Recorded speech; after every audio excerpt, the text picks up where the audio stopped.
একটা পাগলা আছে না, 100 টাকা কখনো হুজুর হয়, ফুল। কখনো মজুর হয়, বন্ড বন্ড। এই তো অশিক্ষিত মূর্খ ছোট লোক গরিব, সে হলো হিংসা পরায়ণ। সে দেখে সেফুদার কোটি কোটি সেটাকে ভক্তবৃন্দ রোস্ট করা হয় না, সারা তাকে পৃথিবীতে, নিয়ে আলোচনা করা হবে। সেই জন্য সেলফি স্টল দিয়ে দিত, তার কোনো ফ্যান সেলফি ফলোয়ার নাই। স্টল দিয়ে যদি সেলফি স্টল দিত, ফুল স্টল দিত, তাহলে আমার মনে হয় সবচেয়ে ভালো হতো। তো আপনারা হয়তো ভিডিওগুলো দেখতেছেন, দেখুন। একটা পাগলা আছে না, কখনো হুজুর হয়, কখনো মজুর হয়, বন্ড বন্ড। এই তো অশিক্ষিত মূর্খ ছোট লোক গরিব, সে হলো বই না নিয়ে এসে যদি Wow.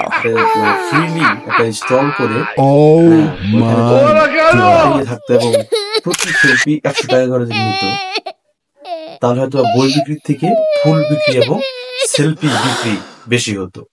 অবশ্যই আমার এই কথাগুলো আপনাদের মাইন্ডে লাগবে অথবা, তবে যদি একটু আপনারা এটাকে অন্যভাবে নেন তাহলে অন্যভাবে, আর যদি পজিটিভলি নেন পজিটিভলি। আমি যেভাবে করতেছি এবং যদি ভাবেন তাহলে অবশ্যই রাইট। বই বিক্রি না, সেলফি বিক্রি করতো এবং ফুল বিক্রি করতো, তাহলে অনেক ভালো হতো।